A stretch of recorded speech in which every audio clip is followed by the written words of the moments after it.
Bem-vindo, bem-vinda. Você está no Eureka na TV, toda tarde com você, ali às 3h30. E lembre-se, por acaso você não conseguiu estar às 3h30 da tarde com a gente, ou nas reprises no sábado, lembre-se que você pode ir no YouTube e encontrar Instituto Educacional Eureka. E lá você vai encontrar todos os programas que nós temos até agora. Sempre estarão lá. Você perdeu um assunto, quer reprisar, para de repente você acha que é um tema interessante para a sua redação do vestibular? Dê uma olhadinha de novo lá no YouTube. Tranquilamente você encontra. Beleza? E, claro, sempre que possível, aqui. Não deixe de estar com a gente aqui. E também não esquecendo os nossos programas de rádio, ali de 5 para as 7 até as 7 da manhã, ou de 5 para as 11 até as 11 da noite, certo? 5 minutinhos falando sobre educação. E como eu prometi, né? Eu cumpro o que prometo, né? Cumpro o que prometo, é importante, principalmente quando fica gravado, aí você tem que cumprir, né? Você tem que cumprir. Eu estou de novo aqui com a professora Stephanie, bom tê-la aqui de novo, para nós continuarmos conversando sobre o tema Benin, Brasil, Benin, a conexão entre estes dois países, né? E ela estava falando e vai comentar conosco agora sobre a viagem que ela fez ao Benin. No programa anterior, se você não acompanhou, vai lá, dá uma buscadinha. Nós temos um papo sensacional sobre cultura, sobre multiculturalismo, sobre entendimento e a diversidade cultural na África. Importante, dê uma olhadinha. Mas este agora vamos falar sobre a viagem e o que ela viu nesta viagem que ela fez ao Benin. Vamos lá? O que eu vi, olha, literalmente o que eu vi lá foi o que me inspirou para voltar aqui e construir as narrativas que a gente tem agora sendo contadas de uma forma artística, né? E bom, principalmente acho que o que mais me impactou chegando no Benin, né, tem o aeroporto de Cotonou. Ao sair ali do aeroporto, a gente vai encontrar uma estátua de mais de 30 metros. Essa a gente pode puxar essa imagem. Vamos que lá? É uma homenagem a Tassi Hangbe, que foi a única mulher que subiu ao trono do reino de Dahomey. Alguns vão dizer, né, alguns registros históricos vão dizer, tem uma especulação, é essa. Alguns vão dizer que ela dominou ali, ela conseguiu guerrear durante a colonização ali dos franceses, né? Ela conseguiu guerrear durante 3 anos, outros vão dizer que foi 3 meses, porque a gente tem uma grande dificuldade aí na vida, né, de conseguir trazer essa presença feminina num lugar de poder. É muito complexo. Mas, por que eu fiquei impactada com essa imagem? Né? Uma estátua de 30 metros de uma mulher africana, de frente ao palácio do nosso famoso presidente atual, o Patrice Talon. Foi realmente muito impactante para mim, porque era uma forma de reconhecimento ali, histórico e geográfico. E também tem um outro aspecto, né? Nas sociedades africanas, a mulher tem uma posição diferente em relação às supostas civilizações ocidentais, né, do mundo europeu, né, aquela coisa. As fadas e ninfas. Exatamente, quer dizer, ela tem uma outra percepção, né? E um outro lugar. E isso foi outra coisa que realmente me trouxe, assim, de observar isso no dia a dia. Não era uma coisa que você vai ler lá sobre a África e que vai estar. É uma coisa que ela é cultural, nessa presença. Um exemplo eu observava que sempre que a tia Naima, ela me acompanhava em todos os movimentos, ela era quem estava me guiando nessa viagem. E eu percebia o respeito que as pessoas olhavam para ela. Ela não falava nada, mas as pessoas olhavam e abaixavam a cabeça. Era uma outra forma de se relacionar, porque era uma forma de se entender que aquela mulher tem o poder da continuidade da nossa humanidade.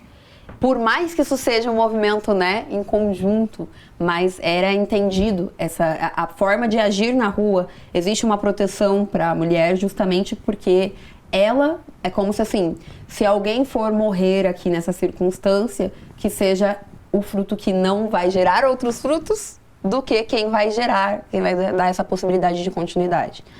E observando, falando a princípio das Arrosses, que são essas rainhas que foram as guerreiras de Dahomey, e olhando aqui na nossa realidade brasileira como uma mulher é tratada, e principalmente como uma mulher negra é tratada, você enxerga uma estátua desse tamanho e você fala, ok, tem alguma coisa diferente aqui.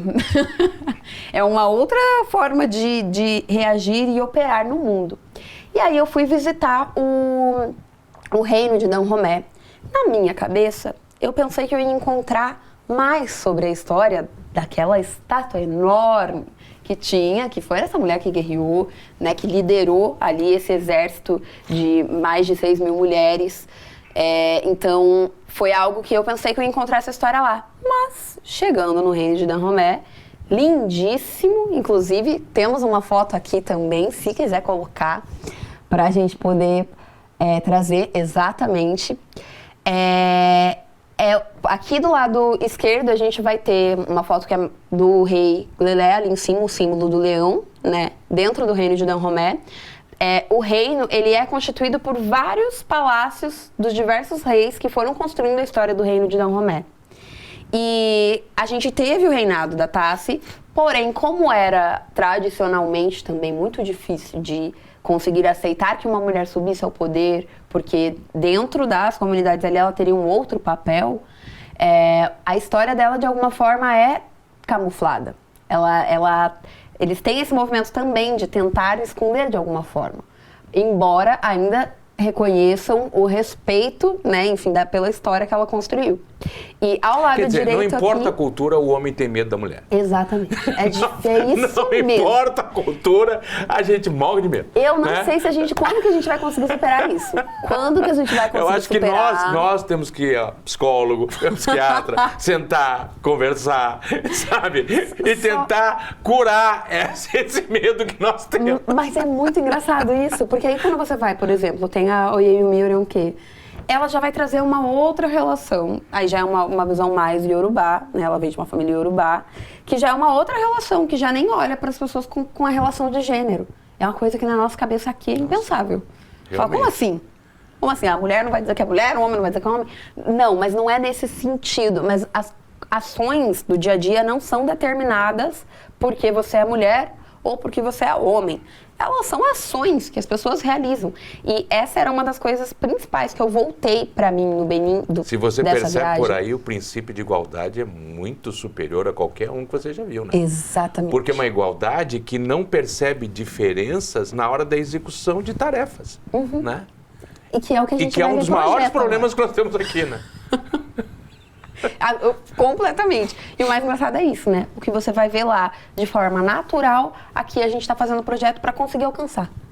Aí a gente fica assim, meu Deus, será mesmo que era essa evolução que a gente correu tanto para ter? E aí, voltando ainda nesse movimento de encontrar essa história dessa mulher, né?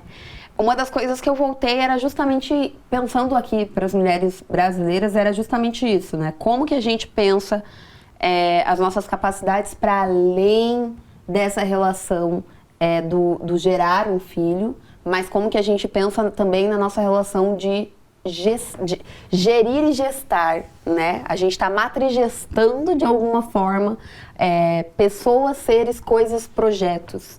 E essa força foi muito bem recebida por mim do Benin nesse momento. E, bom, né, como a gente sabe, o Benin é a terra dos voduns, é o berço que a gente vai ter, que também é um grande tabu que a gente tem aqui. Explica. Então, tem uma coisa, né, gente, bem interessante, isso eu trouxe dentro da palestra. Normalmente, as pessoas vão entender o vodum como um bonequinho sendo alfinetado. É por isso que eu pedi para você explicar, porque as pessoas têm uma visão a respeito, né? Você construída acha por inúmeros filmes e tudo mais e tal, né? Tem que desmanchar um pouquinho isso. Tem, gente, olha, eu vou dizer para vocês assim, a gente é criado assim, então a gente entende que é difícil a gente desacreditar de algo que a gente cresceu ouvindo. Mas é por isso que é muito importante a gente viajar. Viagem. Se tiver uma oportunidade, viaje. Isso vai ampliar o teu horizonte para você poder realmente assim enxergar o mundo de outra forma. e não olhar pelo mito da história única. Observa, eu estava andando por Uidá, foi o dia de viagem. Cada dia a gente tinha uma viagem dentro da viagem. O dia de conhecer o Uidá, a gente conheceu a Floresta Sagrada. Dentro da Floresta Sagrada, a gente tinha diversos, vou chamar de monumentos, né, ali representando as divindades que eram cultuadas no templo de Vodun que tinha logo atrás. O templo a gente não acessava, mas a parte ali, né, dos monumentos e a explicação do guia a gente tinha. E aí, quando a gente chegou em uma coisa chamada Chacatu, eu olhei e falei, entendi tudo agora. Porque o Chacatu... Eu, por exemplo, acabei de não entender nada. Chacatu, o que é o Chacatu? Chacatu é esse bonequinho que você, né, tem a ideia de ficar ali alfinetando, só que na verdade ele é ilusório, porque na verdade eles são uma representação que vai dizer que as ferramentas invisíveis vão te atacar. Porque o que acontece? Entrou ali para atacar, né, os colonizadores, você acabou de chegar aqui. Matou o rei, matou o avô do rei, matou não sei o que, o mínimo é que você não espere que eu vá te mostrar o melhor da minha cultura.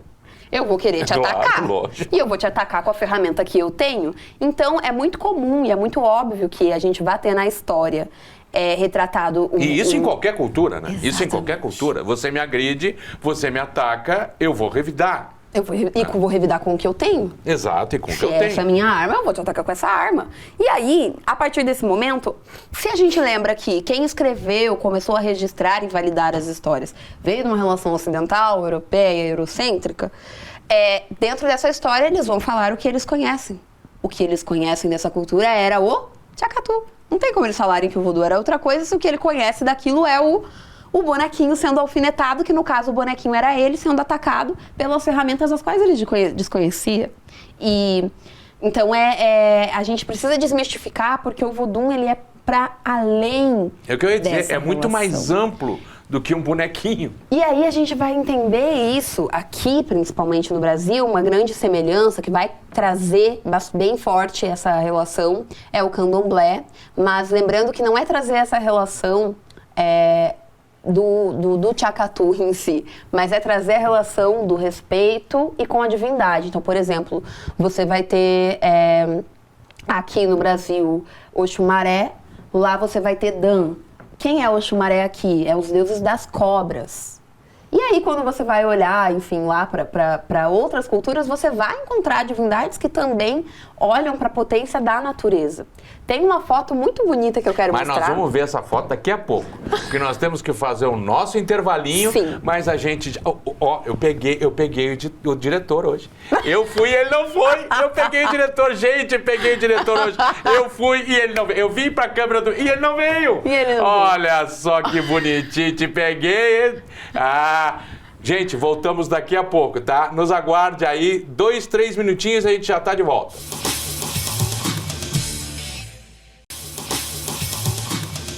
Olá, estamos de volta.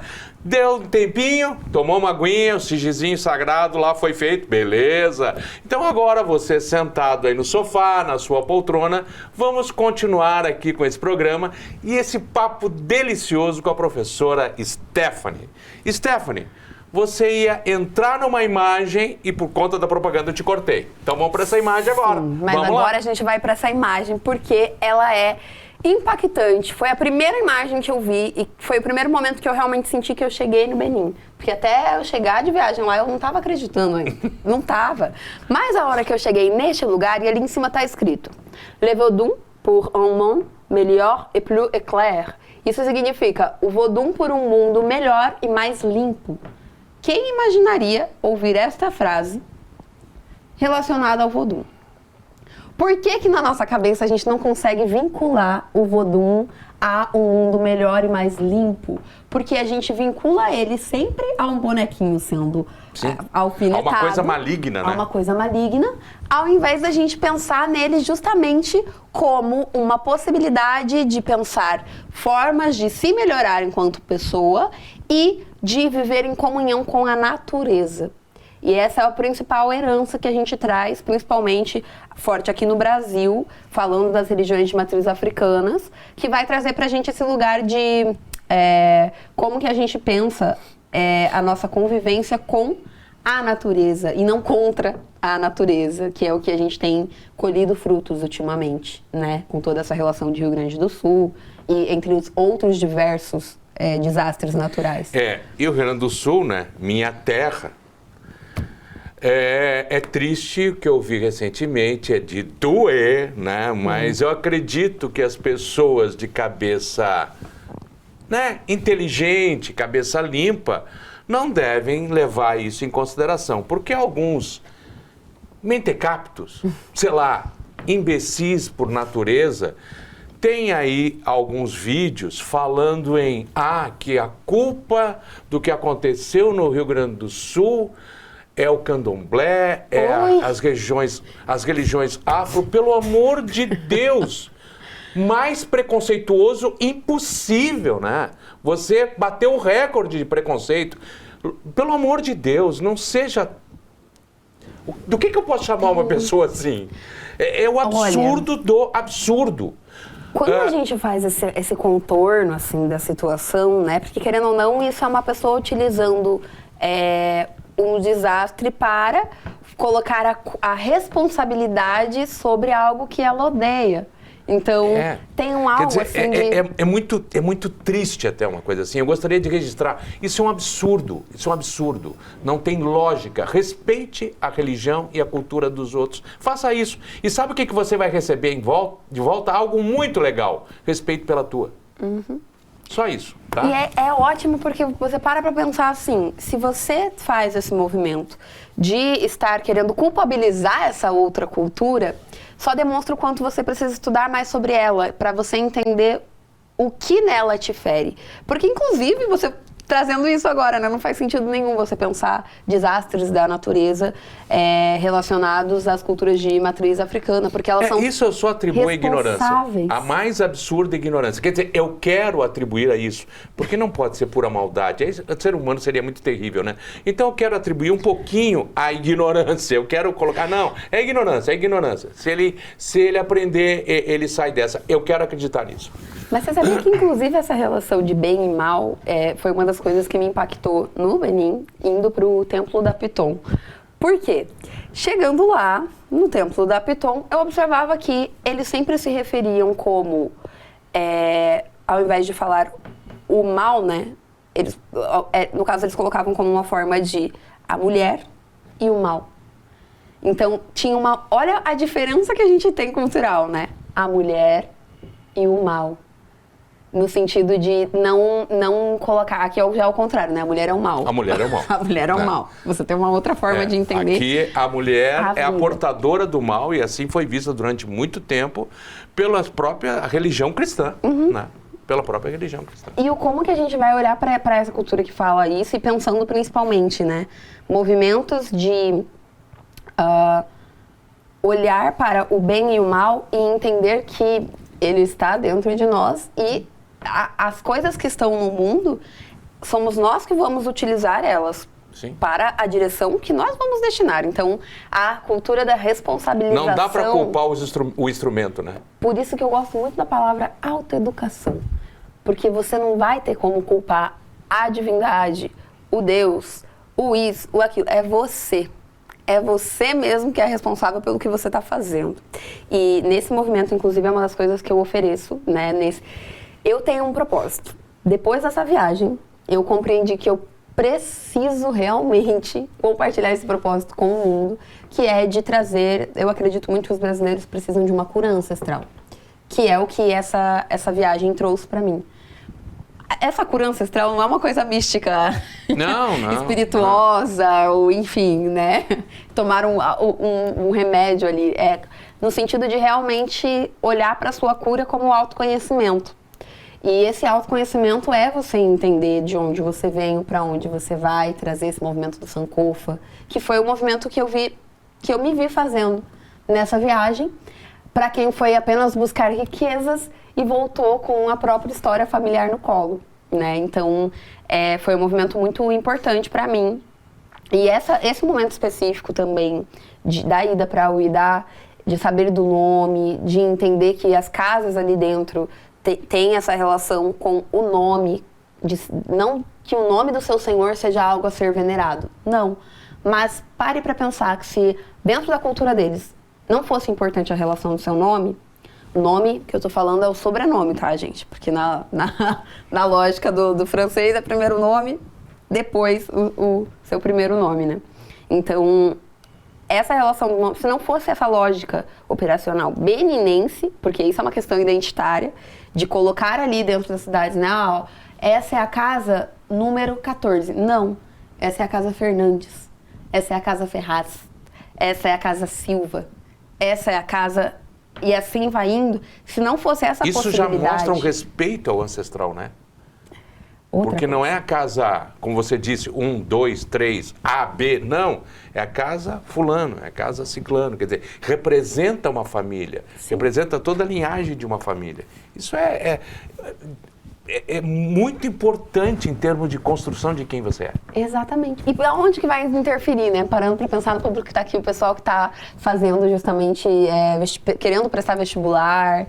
Aonde que vai bater, né? Você saber sobre você saber sobre a sua história, sobre a história da sua família.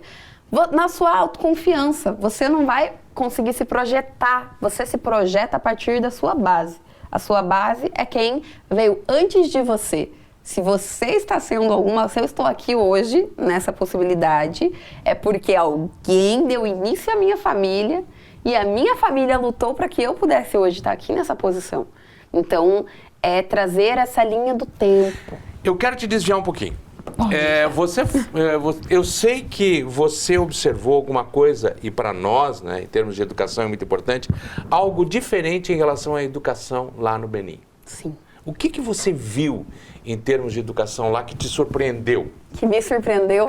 A dança. Sabe por quê? O movimento foi.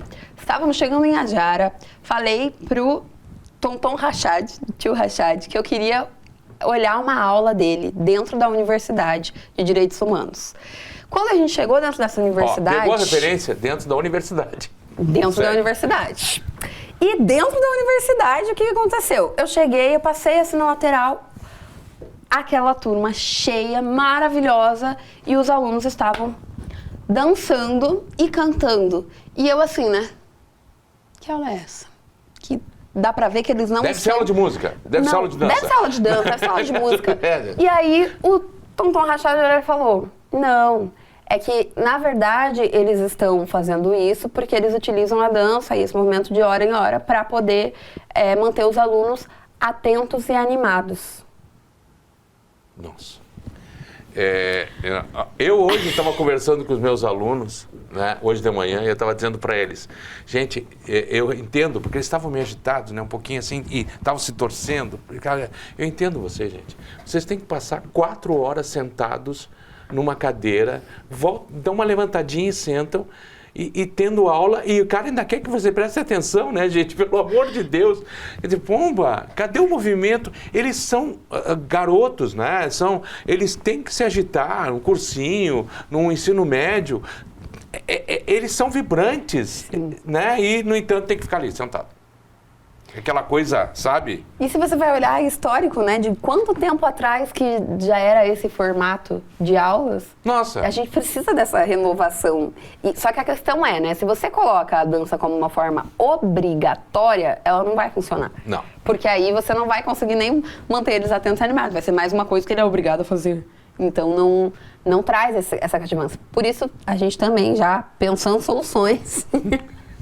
A gente tem uma consultoria para professores, pensando nessa pedagogia, justamente porque é uma pedagogia, é uma forma de você trazer dentro da sua metodologia o como construir essa animação, essa atenção, de forma que realmente cative e abranja a todos. Porque, no mínimo, eu imagino que se você está entediado, é porque você não está se sentindo acolhido e nem se enxergando naquilo que está sendo apresentado para você. Então... né? Tem uma relação também meio egoísta ou individualista que bate em todo mundo, querendo ou não, né? Que é o movimento de que se eu não consigo me ver ali, talvez eu não preste tanta atenção, não pare para ouvir. Então, eu acho que dentro da educação é um movimento muito importante para todo professor de toda universidade, toda escola, seja pública, privada agora, né, no geral, de se pensar que você precisa abranger muito isso ainda, né? Você estava falando sobre, né, esse formato. Esse formato, você tem uma ideia, as pessoas às vezes não têm essa ideia. Os jesuítas, em 1530 e poucos, 1540 e poucos, para 1550, eles criaram o primeiro manual de educação da história que se conhece. O primeiro manualzinho, o Ratio Studiorum. E nesse manualzinho de educação, eles já colocavam a maioria dos formatos que nós temos hoje, inclusive o formato sala de aula que nós temos, e aquilo que era considerado disciplina e aquilo que era considerado indisciplina. Então veja o tempo que nós carregamos esse formato de sala de aula. Por uma insistência, né? Exatamente. Já tem até... E aí, falando a respeito, né, das culturas validadas, as culturas não validadas, porque querendo ou não é um pouco disso que a gente está falando, né? Já tem uma outra cultura que já falou isso antecipadamente, mas o nosso enraizamento nas estratégias que não funcionam, às vezes, eu também não entendo. Não, é absurdo, né? É absurdo. Você sabe que não dá certo, mas sempre foi... Aquela história, sempre foi feito assim, né? Bom, então é o momento de parar, né? Então é o momento de parar. Fala, então, se sempre foi feito assim e o resultado não foi bom, por que continuar? Mas vamos aproveitar o último momentinho. Tem mais uma imagem para nós? Temos uma imagem do Arroces, que é um espetáculo que a gente realizou aqui, falando do Brasil ao Benin, do Benin ao Brasil. Essa é a nossa capa. A gente esteve no Teatro Guaíra durante 10 dias. A gente apresentou a riqueza dessa cultura e isso numa possibilidade intercultural de trazer, né, uma leitura de tudo aquilo que visualizei dentro do Benin e da forma mais respeitosa possível que a gente encontrou era justamente de encontrar esses imigrantes africanos aqui presente para contar a sua própria história, porque eles são os protagonistas dessa história. E é importante que, se você é protagonista da sua história, você conte a sua história. Beleza, Stephanie, muito obrigado, Obrigada. Muito obrigado mesmo. Volta, por favor, tá? Opa. Vou cobrar, volta. E eu sei que tem mais gente aqui que não quis aparecer, a Amanda não quis aparecer, mas na próxima vez ela vai aparecer. Ela tá vai bom? aparecer. Ela vai aparecer e vai falar. Até o próximo programa. Tchau, tchau. Tchau, tchau.